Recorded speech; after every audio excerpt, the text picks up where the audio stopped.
the government should release the house. The house is that is empty. Für wen wird hier eigentlich gebaut in dieser Stadt und für wen gibt es Wohnraum und für wen eben auch nicht? I think it's a crime that there are empty houses when people live on the street. Jedes Haus, das leer steht, ist Mitschuld an so einer Situation.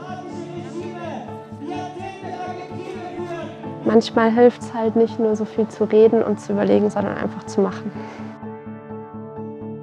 Wir wissen auch, wie gut es den Menschen tut, die jetzt hier sind. Wir haben hier etwas geschaffen, was sehr lange in Frankfurt nicht mehr geschaffen wurde und was als Inspiration für kommende Projekte genutzt werden kann.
Wir sind heute hier an der Galluswarte in der Gunderode Straße 5. Wir haben heute hier ein Haus besetzt, das schon seit längerem leer steht und die VermieterInnen machen nichts mit diesem Haus. Und wir wollen eben auf diesen Missstand aufmerksam machen, dass es nicht sein kann, dass so viele Menschen auf der Straße leben und keinen Wohnraum zur Verfügung haben. Entweder weil die Mieten zu teuer sind oder sie schlichtweg keinen finden. Seit Jahren werden Wohnungen für Superreiche mitten in der Stadt gebaut. Leute mit mittlerem und geringerem Einkommen sollen aus dem Stadtkern vertrieben werden und müssen in äußere Randbezirke ziehen.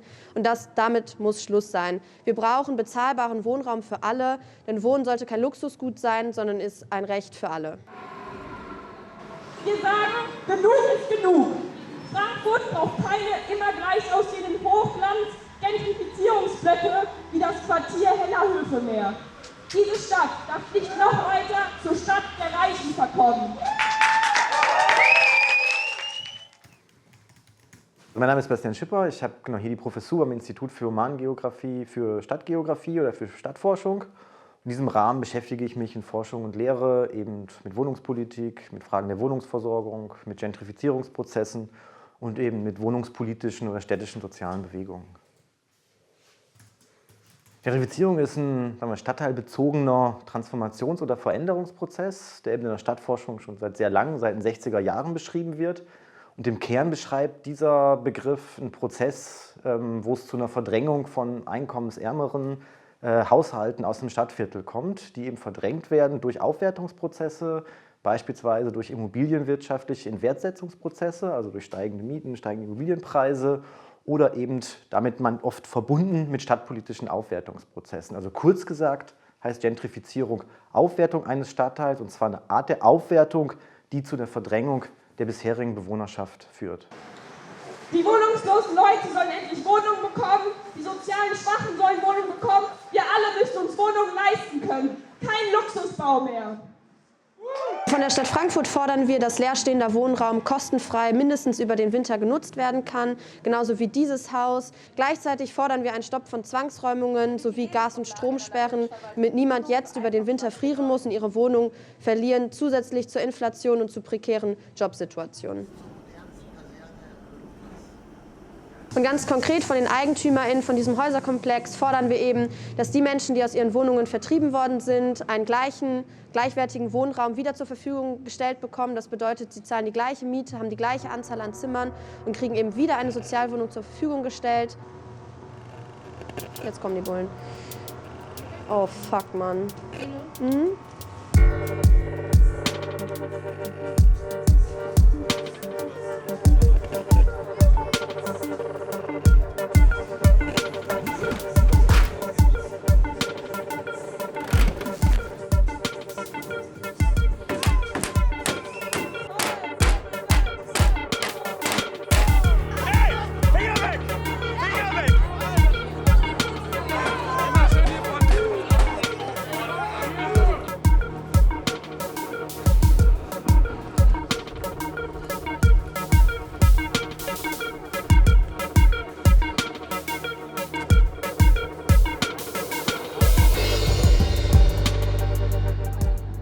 Es ist eine angemeldete Kundgebung und die Polizei darf nicht gegen diese Kundgebung vorgehen.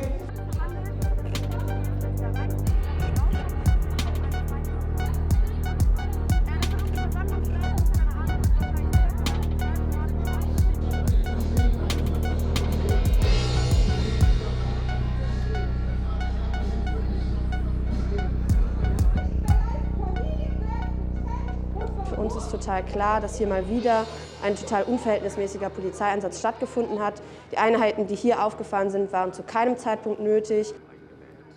Wir konnten in Verhandlungen mit den BesitzerInnen des Hauses treten und wir konnten das Haus wieder betreten. Wir wollten das Haus als sozialen Raum öffnen, besonders eben für dieses Wochenende. Und dieses Ziel haben wir auf jeden Fall erreicht. Wir hatten total viele Menschen im Haus.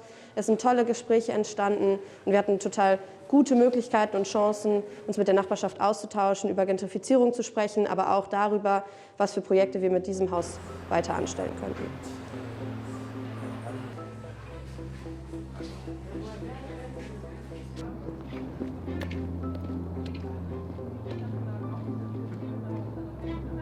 Also früher, so vor ein paar Jahrzehnten, ist man in der Gentrifizierungsforschung davon ausgegangen, dass so kulturelle Räume, das besetzte Häuser, Alternativkultur, Ateliers, genau, soll ich sagen mal, kulturell bereichernde Institutionen in einem Stadtteil so eine Art Pionierfunktion haben, ja, dass sie einen Stadtteil attraktiv machen, spannend machen, bekannt machen, urbaner und solche Gentrifizierungsprozesse anstoßen können. Und das hat dann zu Debatten geführt, kann ich in einem Stadtteil, der von Gentrifizierung bedroht ist, ein Haus besetzen beispielsweise? Oder bin ich da nicht Teil der Gentrifizierung und so weiter? Und das hat sich jetzt in den letzten 10 Jahren ziemlich radikal gewandelt, weil genau solche Einrichtungen, Ateliers, aber auch irgendwie Stadtteilkneipen, was auch immer, eben genauso von Verdrängung bedroht ist wie Haushalte, die da wohnen, auch.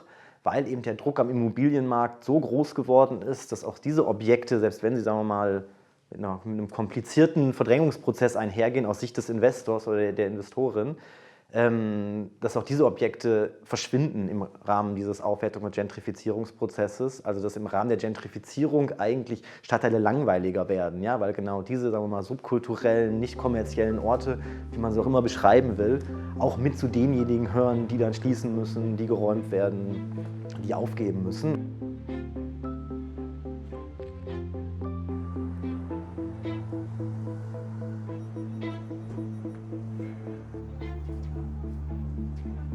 Wir haben heute Dienstag, den 6. Dezember. Wir sind hier immer noch im besetzten Haus. Wir waren jetzt irgendwie heute VertreterInnen der FAZ, denen hier das Grundstück gehört, Vertreterinnen des Evangelischen Vereins für Wohnraumhilfe, die das Gebäude bis zuletzt gemietet hatten, und der KEG, einer städtischen Gesellschaft, die eben Immobilien verwaltet und hier quasi gerade auch die Hoheit über das Gebäude hat. Genau, vielleicht die gute Nachricht vorweg. Es ist erstmal klar, dass wir jetzt in Verhandlungen uns befinden. Das heißt, es wurde uns zugesichert, dass es erstmal keine Räumung geben wird, dass es keinen Strafantrag wegen Hausfriedensbruch gibt. Das heißt auch sozusagen die Polizei sich hier fernhalten kann und erstmal nicht von der Räumung auszugehen ist und die Verhandlungen fortgesetzt werden. Es gibt nächsten Dienstag dann einen weiteren Verhandlungstermin.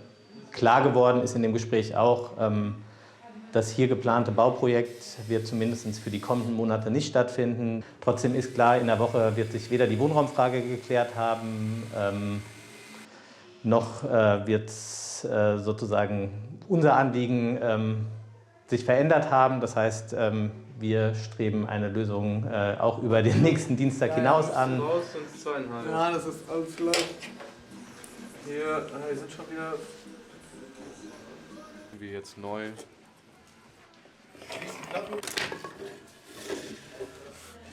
So. Ja.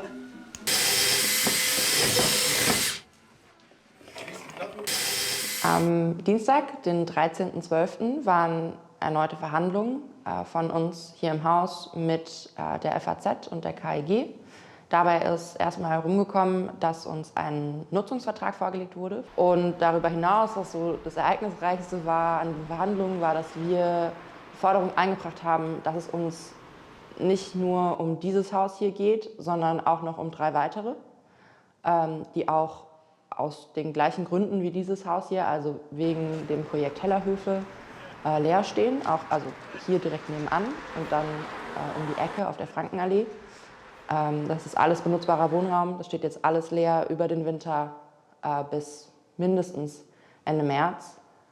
Und das haben wir der FAZ und der KIG kommuniziert, dass wir quasi unsere Forderungen expandieren auf diese anderen Häuser, weil ganz klar ist, dass ein Haus nicht ausreicht für den Bedarf, der einfach da ist an sicheren, warmen Schlafplätzen, wie man mitbekommen hat jetzt vor ein paar Tagen, wo hier im Gallus ein paar hundert Meter die Straße runter ein wohnungsloser Mensch erfroren ist auf dem Penny-Parkplatz.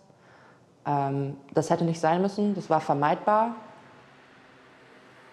Die FAZ hat sich gegenüber dieser Forderung nach den anderen Häusern sehr negativ gezeigt, hat auch gleich direkt am nächsten Tag BauarbeiterInnen hingeschickt zu dem Haus nebenan, um die Fenster zu verbarrikadieren.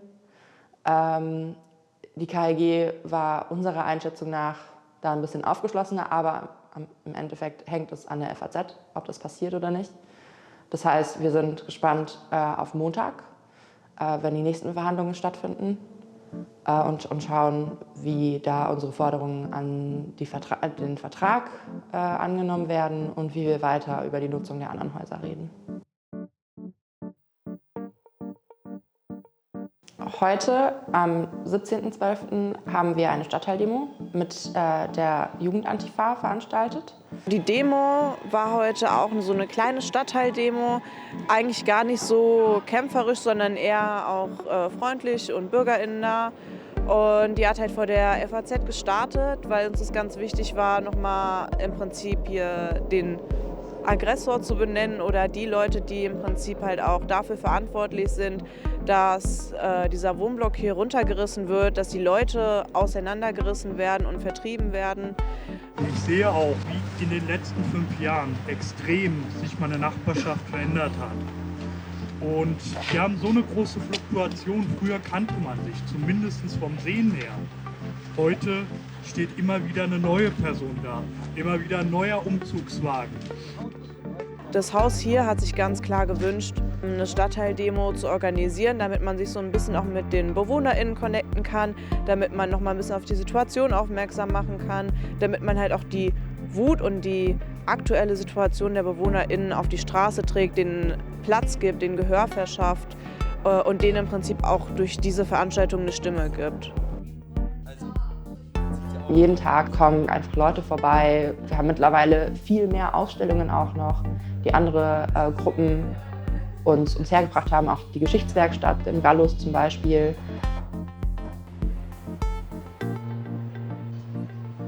Also ich bin Helga Roos und ich wohne seit 2008 im Gallus. Was mich halt total beeindruckt hier, das ist, dass mein Haus besetzt, dass Menschen ein Haus besetzen, aber gar nicht, um selbst darin zu wohnen, sondern für Menschen, die keine Wohnung haben. Noch gravierender, weil es den eigenen, ich sag mal, den eigenen erkämpften Raum betrifft, auf einmal Nachbarschaften neu lebt. Mit Menschen, die eine andere Lebensweise haben, mit denen Mann, Frau auch vorher überhaupt noch nichts zu tun hatte, vielleicht. Ne? Und sich darauf einzulassen. Und ich denke, das gibt einen ungeheuren Reichtum für alle, die hier beteiligt sind. Also das ist so das Besondere, warum mich hier die Besetzung so beeindruckt. Ich heiße Ingrid, komme aus dem Siegerland.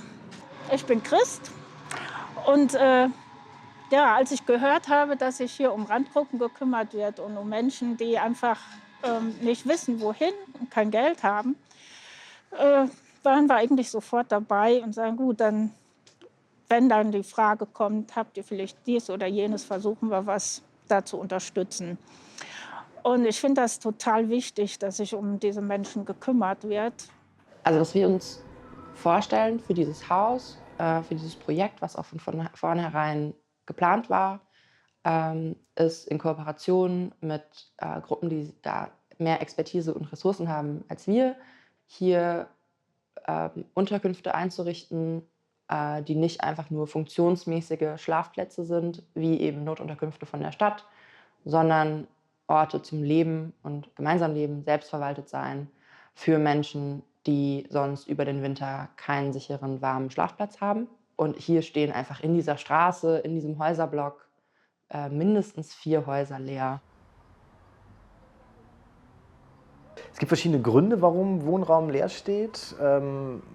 Akzeptable Gründe und problematische Gründe. Also eine Form von Leerstand ist einfach Fluktuation. Ja? Also die eine Mietpartei zieht aus, dann dauert es irgendwie ein paar Wochen, bis die nächste einzieht oder vielleicht will man dazwischen renovieren. Dann gibt es teilweise einen Leerstand, dass die Eigentümer oder Eigentümerinnen aus irgendwelchen Gründen nicht in der Lage sind, das Haus zu bewirtschaften. Also ich sage mal so eine Art irrationaler Leerstand, weil man es irgendwie nicht hinkriegt. Aber das Problematische oder das politisch Heikelste ist eben die Frage, inwiefern sowohl Bauland als auch fertige Wohnimmobilien bewusst leer gelassen werden aus spekulativen Gründen. Und es war zumindest bis vor kurzem, also lange Zeit, lukrativ, in Frankfurt eine Wohnung zu kaufen, die nicht zu vermieten, sondern eben leer stehen zu lassen, weil es eben lukrativ war, weil die Preise in der Zwischenzeit sich deutlich erhöht haben. Ja, das heißt, ich kaufe irgendwie eine Eigentumswohnung, beispielsweise im Europaviertel, in den Neubauhochhäusern oder wo auch immer, warte 2-3 Jahre, verkaufe die weiter und in der Zwischenzeit hat sich vielleicht der Wert der Immobilie schon verdoppelt oder zumindest deutlich erhöht. Und es war ist ein zentraler Anreiz eben für Leerstand, solche Immobilien eben genau nicht zu vermieten, weil sobald ich die Wohnung vermiete, sinkt die Wohnung in ihrem Wiederverkaufswert. Deswegen ist es lukrativer, ein paar Jahre auf die Mieteinnahmen zu verzichten und dann eben diese deutliche Preissteigerung mitzunehmen. Heute am 19.12. war der 3. Verhandlungstag mit der FAZ und der KIG hier im Haus. Ergebnis der Verhandlungen ist, dass wir morgen einen Termin haben, um einen Vertrag zu unterzeichnen, der uns die Nutzung bis zum 30.04.2023 zusichert. Genau, wir sind sehr erfreut über das Ergebnis der Verhandlungen aktuell, dass zumindest auf diese Forderung der Zwischennutzung in der Günderrode Straße 5 eingegangen wurde, dass uns das eben zugesichert wurde. Genau, weitere Forderungen, wie zum Beispiel auch Nutzung von mehr Leerstand in der Stadt und auch im Zusammenhang mit den Hellerhöfen, wurde heute leider nicht behandelt. Genau, trotzdem schmälert das natürlich nicht den Erfolg der Verhandlungen heute und der aktuellen Situation hier im Haus. Was jetzt auch eine wichtige Entwicklung ist, eine große Entwicklung in diesem Projekt, ist, dass wir eng zusammenarbeiten mit Project Shelter und mit der ADA-Kantine. Das sind beides Organisationen, die sich damit unter anderem befassen, Unterkünfte, Wohnraum, auch langfristigen Wohnraum für Menschen zu organisieren, die keinen Wohnraum haben. Bei Project Shelter handelt es sich dabei vor allem um geflüchtete Menschen. Die ADA-Kantine ist hauptsächlich eigentlich eine Kantine, wo am Wochenende kostenfreies Essen für alle angeboten wird.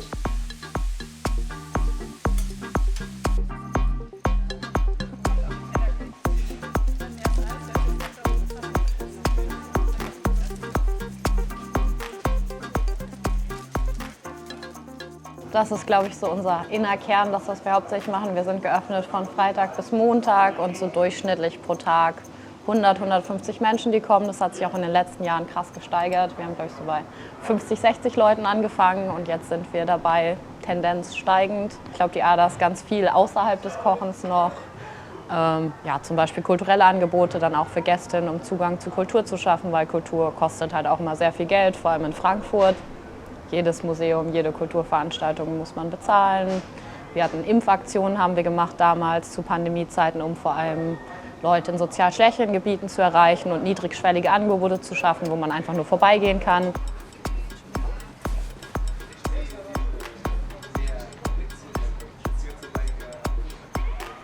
Also ich bin Sarah und vielleicht auch ganz grob, ich bin jetzt bei der ADA schon so ja, fast seit dem Anfang, also 2,5 Jahre jetzt. Ja, bin kurz danach reingekommen. Ja, ich bin Tilda und ja, ich bin eigentlich auch seit fast Anfang der ADA mit dabei. Also 2,5 Jahre war erst das erste Mal beim Eröffnungsfest hier und bin seitdem dabei.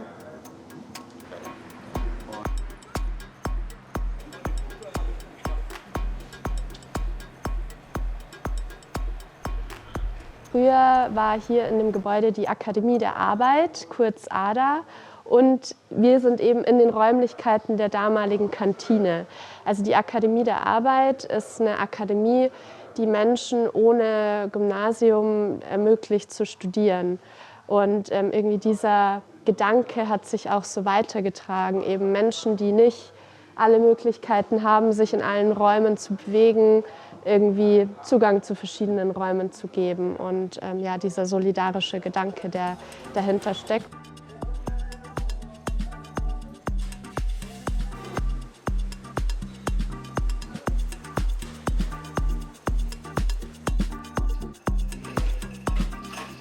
Was auch nochmal besonders ist, dass es eben meistens, wenn wir das hinkriegen, mehrere Gänge zu essen gibt. Unsere Gäste bekommen das Essen an den Tisch gebracht und bei uns muss eben niemand was bezahlen. Man kann spenden, wenn man will und möchte und kann, aber muss es nicht.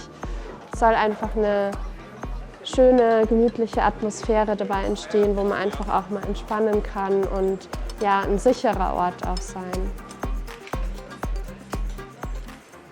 Mit der ADA-Kantine haben wir jeden Tag Kontakt. Es wird immer mehr so ein vernetztes Projekt, an dem so viele Menschen und Gruppen beteiligt sind. Project Shelter ist jetzt gerade dabei, tatsächlich in dem Raum, in dem wir sitzen, ihre Büros einzurichten für Beratungsgespräche. I'm Anusha, I'm from Frankfurt and I'm part of Project Shelter. Project Shelter started 8 years ago to fight for a self-organized migrant center in our city, in Frankfurt, and is organizing solidarity sleeping places and all kinds of support for people who arrive here or also live longer here.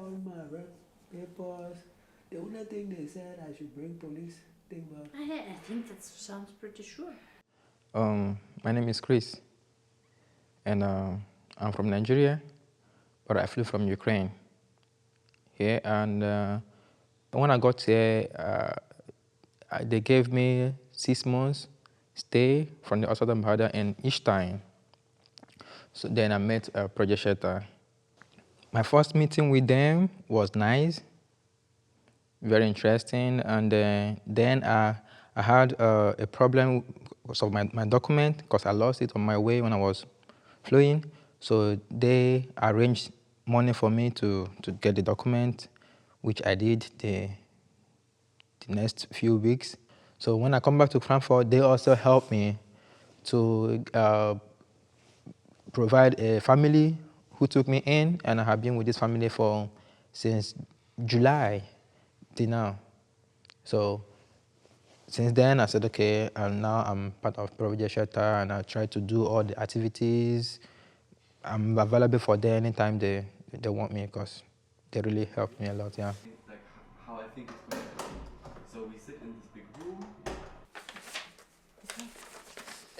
Yeah, it's a lot of information. These are questions that.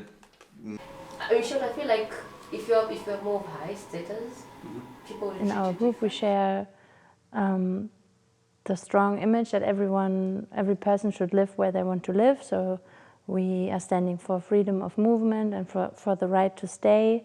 Even though we are many, many different people with different backgrounds in our group, but we are an anti-racist group, and we are also fighting many other issues and trying to tackle them every day. For example, the injustice of the labor market, how people who are migrating in Frankfurt are exploited, and how even the city is depending on them and is supporting in a way this kind of exploitation and how people are treated. And so this is what we are fighting against and what we are standing for also, that we want everyone to have equal rights, and we are very well aware of the fact that this is not existing, and this is why we still work together and fight together.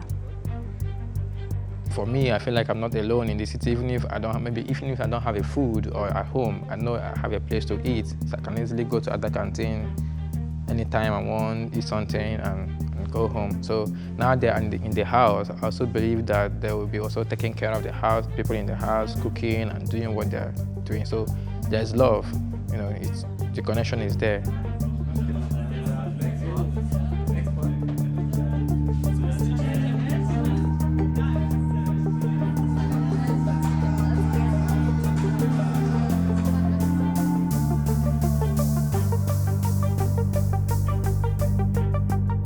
Wir haben heute den 8.1. Das Haus in der Günderode Straße 5 hier im Gallus ist seit mehr als einem Monat besetzt und gerade ziehen immer noch mehr Leute ein. Wir haben uns mit ADA und Shelter koordiniert und jetzt finden ganz viele Umbauarbeiten im Haus statt. Wir schauen, wer wo schlafen kann und wie wir möglichst viele Menschen hier unterbringen können.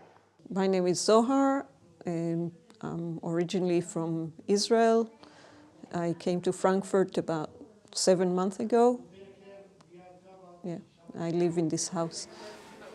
The first time I came into the house, like on the Saturday after it was occupied, I was really impressed with how clean it was, with the exhibitions, with how well thought everything was, and how open and friendly and nice it was. And about furnishing the house, I think my experience in Germany or in Frankfurt is that you walk in the street, you see so much stuff thrown away that's good. And so it actually isn't a surprise. The surprise is that people go and buy things. I don't understand. Why do you go and buy new things when you have perfectly good sofa lying on the street? Like, who would be so dumb to go and buy this? Who would be so dumb to produce all these things when there's already too much? Ich fand das auch super zu sehen, wie man halt innerhalb von 2 Wochen halt ein Haus einrichten kann, ohne irgendein Geld aufzuwenden. Weil alle halt sagen, ja, ich habe da noch was und ich kann es vorbeibringen. Und ja, das fand ich echt, und dann ging es los quasi. Ja. Es war auch sehr anstrengend alles, aber es war auch sehr cool zu sehen, dass man sowas in so einer kurzen Zeit schaffen kann.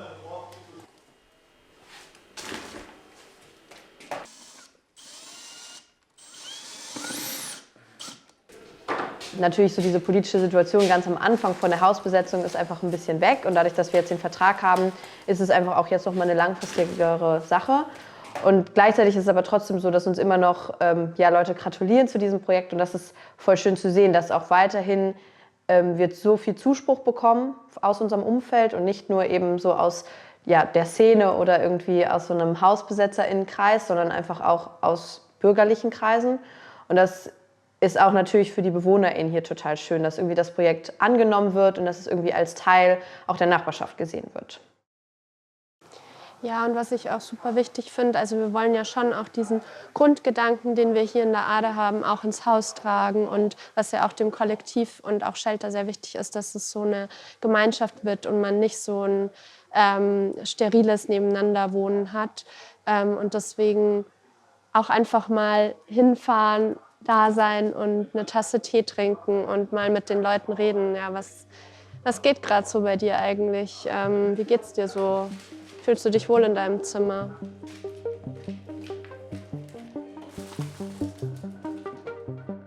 Mein Name ist Claudia Sachs.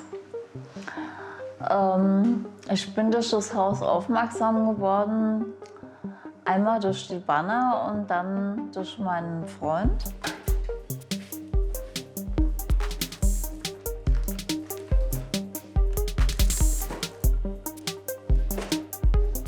Ja, ich würde gerne noch mal dazu sagen, wie wichtig und wie schön das für mich war, im Haus aufgenommen zu werden von den Leuten. Die Leute haben mich super freundlich aufgenommen, waren super nett von Anfang an zu mir. Die Leute sind sehr ehrlich, sehr geradeaus, finde ich ganz toll.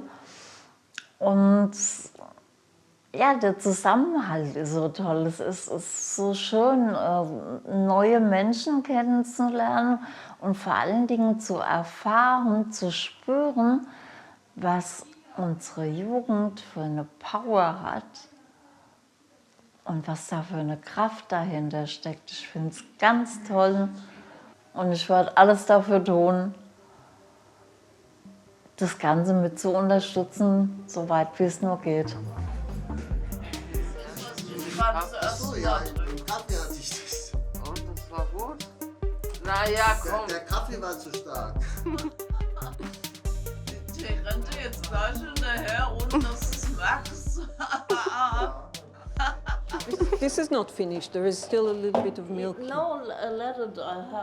At the beginning, and I just thought it was great. And at first, I didn't know that I'll be able to also find a place for myself. But as it became clear that if Project Shelter wants to have rooms here, we also need to have people who will be sort of like taking care of the people who move in. And I sort of offered, I said, maybe there are other people who need this place more than me to live in, because I could find other places to live. Project Shelter has found a Solidarity sleeping place for me, and I had a place at least for a while. But when I tried saying, maybe other people need this more than me, they said, no, it's good that you come, because it's not just about finding a place to sleep, it's about mediating between people when there's a conflict, it's welcoming people who come just directly off the street or whatever, and trying to find a solution for people's problems. And even though I don't speak the language, I don't speak German, I can still help with that. So, just to have a person that has a little bit of an overview and the contact with Project Shelter and be able to, direct people to different people to help. Closed outside, then people can come and leave food for us. Because I got poisoned 2 times. Mm. Yeah, we should check. Yeah. Not Inside. on the street, exactly. Inside the yard. Yeah. Okay. Can you talk about this at the plenary tonight? Because I won't be there. Yeah.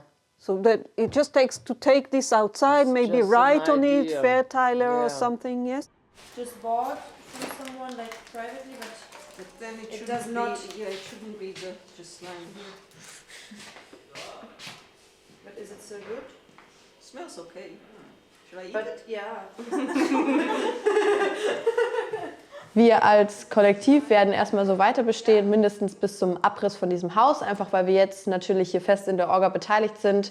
Wir sind jetzt hier zu dritt, wir versuchen das Haus zu bespielen und unsere Aufgabe in den nächsten Wochen ist so ein bisschen dieses Haus weiter als politischen Raum zu etablieren und weiterhin geöffnet zu halten, sodass eben ADA und Shelter sich auch um andere Aufgabenbereiche kümmern, sodass wir alle ein bisschen entlastet werden und uns die Arbeit aufteilen können.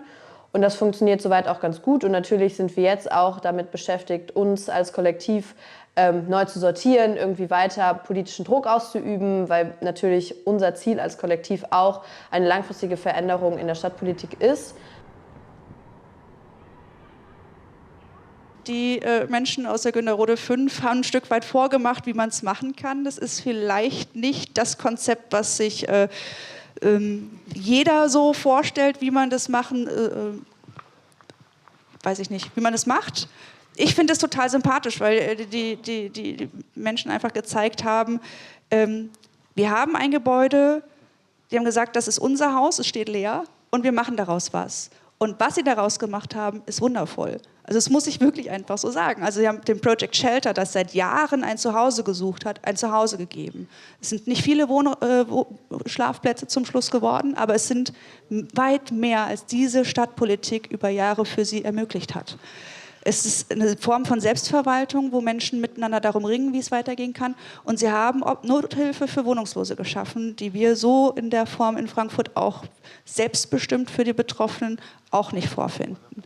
das ist ein Geschenk. Und ich finde, man sollte sich an solchen Beispielen inspirieren lassen, wenn wir über Konzepte für Leerstand reden. Und wenn es nur Zwischennutzung für wenigen Monaten sind. Aber wir haben richtig viele solche Häuser in dieser Stadt. Und dazu gehört aber total viel Mut und aber auch Hoffnung zu sagen, okay, und wir haben dieses Haus besetzt und wir haben daraus was gemacht, was sich hoffentlich etablieren kann, aber was auch ein Beispiel sein kann. Wenn sich viele kluge Köpfe und motivierte Köpfe zusammensetzen, dann ist viel mehr möglich und dann braucht man nicht 15 Podiumsdiskussionen, die natürlich total wichtig sind und schön sind, aber es braucht halt auch einfach Menschen, die halt mal in so einem Haus vorbeikommen und sagen, hey, braucht ihr gerade 3 Schlafsäcke? Und dann habe ich das Privileg, einfach in den Globetrotter gehen zu können und 3 Schlafsäcke zu kaufen und es rettet aber jemandem das Leben. Und ich glaube, das ist total wichtig, das im Hinterkopf zu behalten, dass wir alle diesen Menschen helfen können und dass wir alle die Stadtpolitik sind und aber auch mitmachen müssen.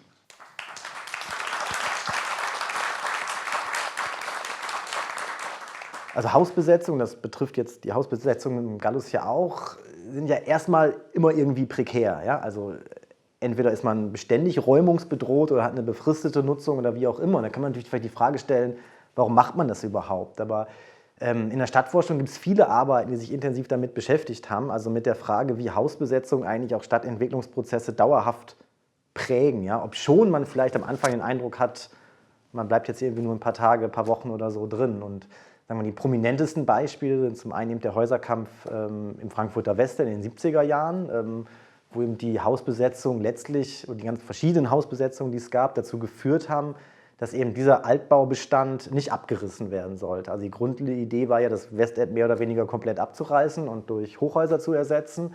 Und diese Hausbesetzungen, die natürlich auch geräumt worden sind und wie auch immer, aber hatten letztlich einen erheblichen Einfluss, dass das Westend eben nicht so aussieht, wie sich die Planer vorgestellt haben. Und ähnlich auch Hausbesetzung in den 80er Jahren Berlin-Kreuzberg. Ja? Also Kreuzberg wäre jetzt eine Autobahn, wenn es die Hausbesetzungsbewegung gegeben hätte, die sich gegen diese Kahlschlagsanierung in West-Berlin gerichtet haben. So. Und ich habe natürlich jetzt keine Prognose für die Hausbesetzung im Gallus. Ich will nur darauf hinaus, dass solche Hausbesetzungen auch über, sagen wir mal, das eigentliche Objekt hinaus schon unter Umständen, wenn andere Rahmenbedingungen irgendwie auch irgendwie günstig sind oder so, Entwicklungsphase der Stadtentwicklung schon grundlegend verschieben können.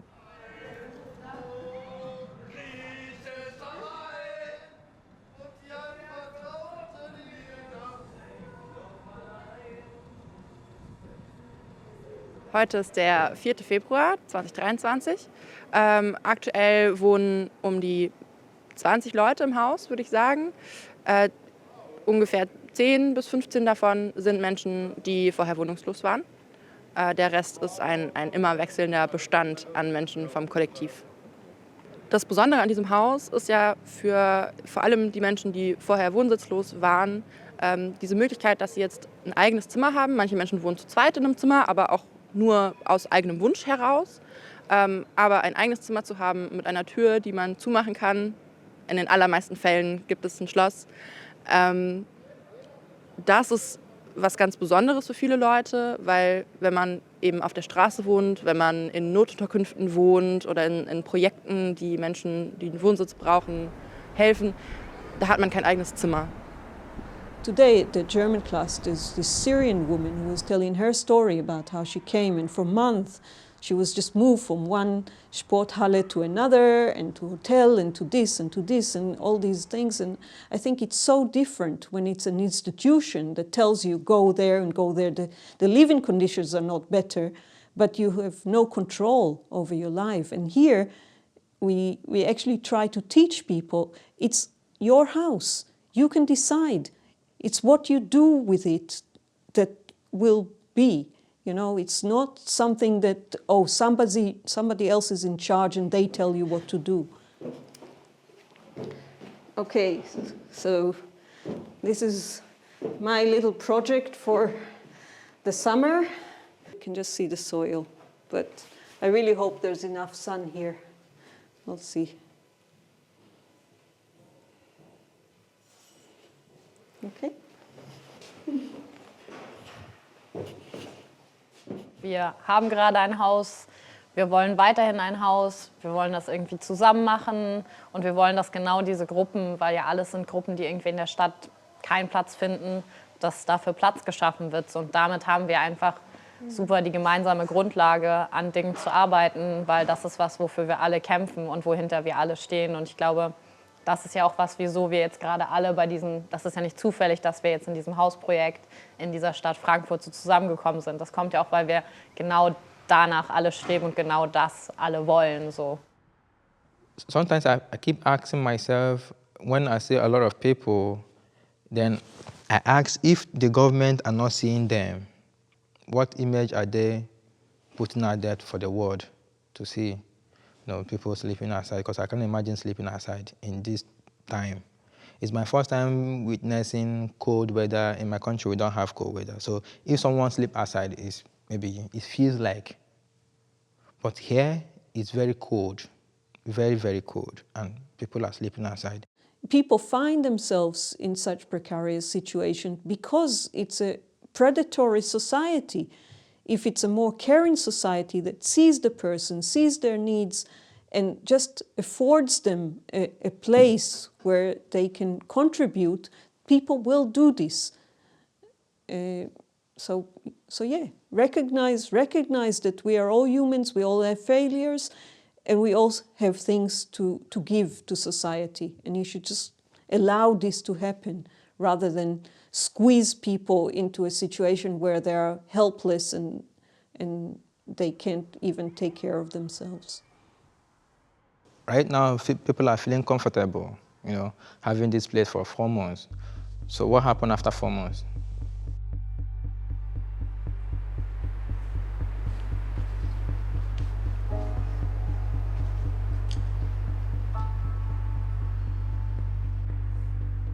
Wir als Kollektiv haben hier einfach ein Haus geöffnet und konnten hier 10 bis 15 Menschen unterbringen, die sonst vermutlich erfroren werden auf der Straße über die kalten Wintertage.